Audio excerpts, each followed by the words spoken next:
Welcome to Black Man Talk. I'm Trey Styles. I'm glad to be back, and I hope everyone is doing well. My book, Black Boy Arise, is available on Amazon. The link is in the description box below. Also, if you like my content, please like, share, and subscribe. This past week, I was hanging out with a great friend of mine, and she told me that she really enjoys my podcast.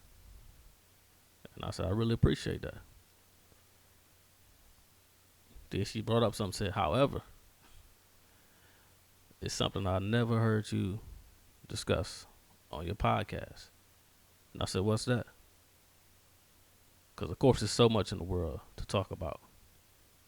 There's so much in the world to talk about. And I just thought that, I talked about a lot of things. So when she told me what I didn't talk about in detail, I was surprised. I was like, I thought I touched on that for sure. But what she told me about was literacy. And I was like, damn. Now you got a channel for black boys, black male teens, and black men, but especially black men, because some of my content may not be some of the language that's used sometimes. Parents may not want their children here. So for my channels for black men in particular, that's who's my target audience. So when we talked about me not talking about literacy in detail, I was like, oh, I'm on it. Because literacy is so important. I remember reading a book by Dr. Jawanza Kunjufu, Countering the Conspiracy to Destroy Black Boys.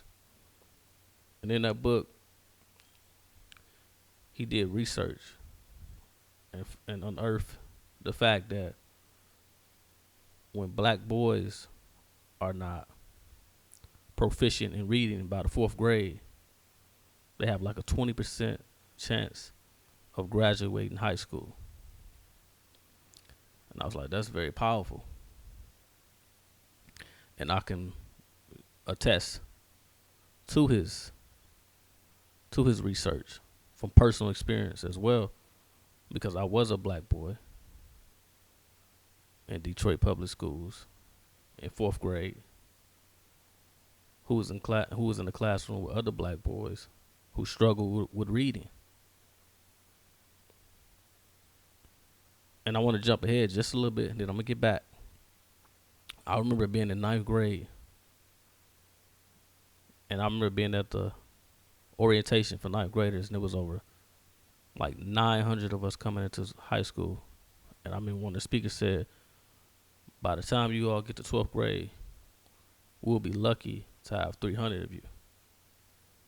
And of course, the majority of those students that wouldn't be in 12th grade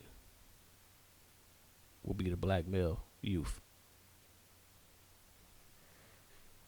And I could tell you that those statistics that speaker referred to turned out to be true, sadly. But I remember being in fourth grade, and I remember a lot of students not being able to read, being afraid to read. And even though I could read the word, sometimes I didn't want to read, because as a kid you have self-esteem issues here and there, But I would read, and I was pretty good at reading the words. But like anybody, whether you could read the words or you can't read the words, you always look at the paragraph and try to find the words that you can pronounce. And I did that too.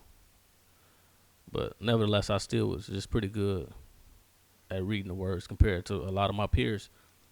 Personally, I've always been pretty inquisitive, even as a little kid. Like when I first started learning how to read, I remember some of the adults around me spelling things out, and me being nosy, I would try to figure out what they were spelling. So I would remember the word, and I'd go ask somebody what that means. And they be like, because some things were being spelled around me shouldn't have been spelled around me, quite honestly. And I remember also watching the TV guide. They used to come on the station where you see all the movies that's coming on and everything, all the shows that came on. I would try to say the name of the shows, and I felt real good. So it was definitely a source of confidence to know that I could read. But it wasn't until later on in my life, like my teen years, like around 14, that I understood that reading is one thing, but comprehension is another thing. See, a lot of us can read words, but a lot of us don't understand what we are reading. That's why it's called reading comprehension. And that's a big difference. A lot of people can pronounce a word. A lot of people can read that word, but people don't understand that word. That's why you got students who say, "Oh, I thought he understood because he could read. Yeah, he could read the word, but he don't understand what he was reading or what she was reading." And I honestly remember sometimes laughing at some of the kids that couldn't read. I thought it was funny. Sometimes I thought it was funny. Sometimes I was just laughing just to fit in with everybody else. But of course, that wasn't cool. I got hindsight now, and I know that's not cool. And in a way, although I was a kid, I've tried to right my wrongs by later on I became a youth counselor and was able to help a lot of black boys read. I took it as a source of pride, and actually for me it was, felt like it was something I was obligated to do personally, to help them out. And I saw some of them progress. I felt very very good about that because it's like their success and my success is like you know, we were one in a way. Because if I make it, they make it. Like each one teach one. But the literacy thing is something that definitely needs to be put. Probably that's it's hard to say because we got so many problems in Black America. But that's something that needs to be up. I see at least that's priority. That's one of the priorities. One of the main priorities for sure is that we need to be literate because just think about so many black people who sign contracts. Like NWA signed contracts. Now they were book smart, but I mean they were street smart, but they weren't book smart. The only one who was book smart and street smart was Ice Cube. He was smart enough not to sign his life away, not signing that contract. And that was a smart move on Ice Cube part. It was a bad move on the other guy's part. But there's countless people who sign contracts, artists, basketball players. They sign these contracts and don't know what they're reading. Because I believe a lot of them don't read what the contract says. They just trust a lawyer, and that's not necessarily good because your lawyer may not be well-meaning. So it's good for you to have a lawyer to check that lawyer, and then you should be able to check both of those lawyers because even if they read the contract, you still should read it yourself. And anything you don't know, anything you don't understand in there, you want to write that out and make sure you can understand what you're signing to, or what you're agreeing to. Excuse me. Another thing about that book I mentioned earlier by Dr. Jawanza Kunjufu, Countering the Conspiracy to Destroy Black Boys, he said, shockingly, when he wrote that book, he said that the government, instead of helping black boys, they basically used it against us, which is nothing new. He said because it's much more cost efficient to teach black boys literacy than it is to send them to prison. At the time, I think it was like 6,000, or probably like 6,000, maybe inflation, maybe it's like 8,000 to help these kids out or keep them in school.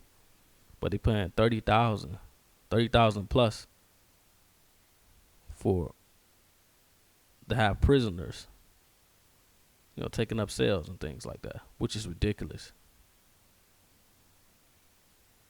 So it's nothing new that they have used that against us. Our illiteracy rate has been used against us to imprison us.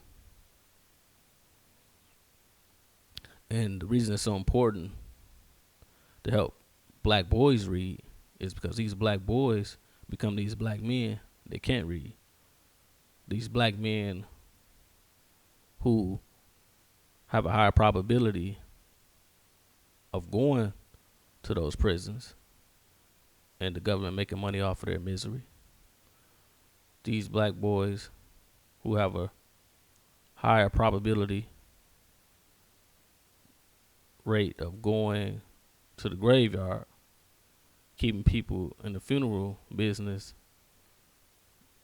in business all the time. Because they're going to be in business all the time because people die every day, but they don't have to ever worry about, they don't ever have to worry about being being out of business or business being slow in black America, because a lot of these brothers who are illiterate are out here murdering one another. It leads to a higher crime rate, leads to poverty, an unending vicious cycle of prison and death and just destruction. And I also think about some of my relatives who were not literate, even though some of them I was trying to help become literate, and how some of them ended up going to prison. Some of them ended up dead. Some of them part of the Walking Dead. And some of them just straddling the fence. And then sometimes it's just me there. Me being alone. Me when we having family dinners. I'm looking around and sometimes I'm the only male around. At one point, because all the rest of them were in jail or in juvenile or just out on the street engaging in a lot of mischief.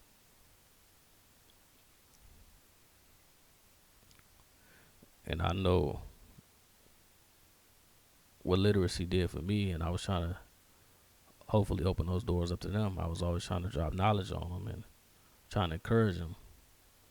But it's a whole nother dynamic when we talk about literacy in black America, and literacy, reading and being able to read is not really valued amongst black men, sadly, especially black men from inner city, the inner cities, like Detroit and places like that. Because with us, we have like the subculture of violence, where brothers get more attention because of violence. They get more attention off of how many women they can pull, how many women they can have sex with, how many guys' ass they can beat in the fight. So it's just based on physicality and conquering women and who just got the most money. And there's nothing wrong with getting money if you talking about getting money in a positive way, but a lot of times many of us are getting money in a negative way. And because we're not able to read, and when you can't read and understand what you read, your options are very limited, because reading is fundamental and reading is a necessity, is indispensable in this life. It can open so many doors for you. For me, learning to read, it built my confidence up. It made me feel like I could walk in the room with my head held high. It made me feel like I was on my P's and Q's. It made me feel like I can compete. It was just a source of pride for me personally.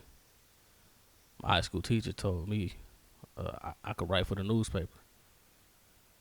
I walked across that stage and got my diploma. She told me, "Congratulations, future writer." And today I'm a writer. I'm an author. I took writing, which is my skill and which is my passion, and that was my thing. That's like my product in a way. I got some people who are entrepreneurs, slang clothes. I'm slanging books. But Slinging, a book, Mom in War, is a book that details everything I went through, my insecurities, the times I felt low, and how the basis of me having confidence today stemmed from me becoming literate. And I know the basis of some brothers feeling empty today stems not only from not having our mothers and fathers in our life, or having just dysfunctional people around us. It stems from us not being able to read. It stems from us not valuing reading because we not brought up to value reading like that. If you were an Indian guy, in many cases, and you can read, you consider like the top male in your community. If you're a white guy, top male in your community. Hispanic guy, even to some extent, the top guy in your community. Arab guy, top guy in your community. But in the black community, it's the inverse. It's the guy who doesn't really care about reading, who shows off, who's always fighting, who always being the class clown that gets most of the attention. And believe it or not, a lot of those brothers, contrary to popular opinion, probably can read and actually understand what they read. But it's not the cool thing. It's not the I guess it's not the popular thing to do. It's not you want to fit in with your peers. It's natural that the biggest thing in kids' life today is not really God in the black community. It's the peer group. Just yesterday, I was watching perhaps my favorite film on writing. It was called Finding Forrester. A brother from the hood. Was an athlete. He was a basketball star. He had average grades in the school, but he had excellent test scores. And he went from, and because his test scores were so excellent, the teachers told him this school can't help you no more. So he went to a private school, and he encountered a lot of problems with teachers there because they didn't believe that a black kid could write. They just thought he was just there because of his basketball capabilities, but he actually could write. And I don't want to tell too much of it because I would like for many of brothers to check that film out because that's a great film. That's a powerful film. I love that film, and I definitely could relate to that film. But he used his mind to elevate, and I just want to put emphasis on the importance of reading. And if it's a brother that can read, I would stress maybe help some of these young brothers learn how to read, because it can alleviate a lot of things. Yes, you still gonna need resources and all those things. We still gotta have people, actually with skilled trades and all those things building the community. I understand that, but just the basis of learning how to read is just opens so many doors for you. When you know how to read, like I do, when you know how to read, you can walk in the room, and I feel like you don't. When I walk in the room, like when I'm in these colleges, I don't feel less than. Yes, I know my problems are different from their problems. I know they may think things about me, but the thing is, I know I can compete, and I know I belong there. I know I can read and understand when I'm reading just like them, maybe even more so.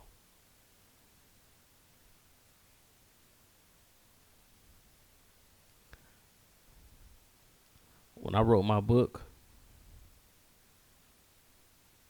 I worked so hard on writing this book. I wanted to put out a quality piece of work. I just worked very hard at it. But if I hadn't focused on reading comprehension, I couldn't have wrote that book. And for me, it's personally a source of pride because I'm a writer, and that's what I like to do. For me, it matters more to me because I actually wrote my book. I didn't use a ghostwriter, and I'm not throwing shade at anybody who did, but because I wrote my own book, I felt accomplished, and for me, that was the best accomplishment I ever had in my life.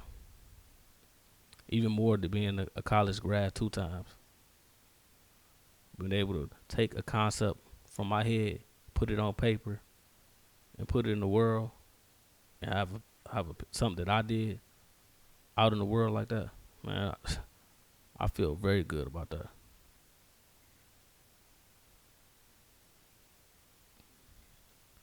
But I know so many of my relatives, so many of my peers, so many of my friends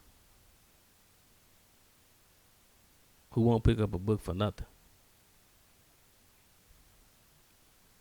And I understand the the ugly side of reading when you been called out your name, you been called weird, you been called lame, you been called gay. All these things because you want to read. I had all those things happen to me.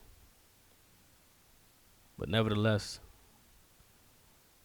I buckled down, I stayed focused, I kept my head high, and I made it through the meat grinder. And some of those same guys who called themselves teasing me, some of them was relatives, some of them was older than me. Some of them came back to me and said, "You was the smart one. Man, you keep doing what you gonna do. We know you gonna do it." Shit, as I said, I wish I could have, wish I would have did what you did, man. And then some of them in positions that they hate that they in life because maybe they live faster than they should have. And I stayed in my books from the hood. I've seen I've seen everything you could think of coming up in the inner city. I done seen, I done experienced from the drugs to you know to the deaths by murder, prison. All those things were all around me. All those things affected my family. But my source of strength was those books. I remember another black male teacher of mine telling me when I was 8th grade. He said he read this paper to us. He said blacks don't read. And while I was still straddling the fence 8th grade, clowning around, even had to go to summer school. The only one out of my friends that had to go to summer school because I wanted to clown around in 8th grade. I still remember him, and I still remember him saying that to me. And it wasn't until years later that I understood fully. But I always remembered that. I always remember him saying that.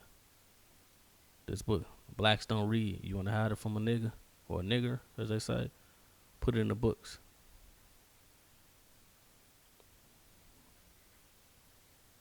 And so, books in the way, literacy is like my weapon of mass destruction.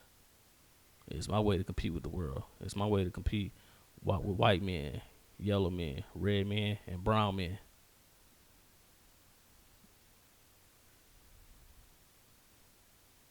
I remember another black male teacher of mine in 5th grade helping me with my speech, encouraging me, telling me that I can go to any academy school I want to go to if I stop playing.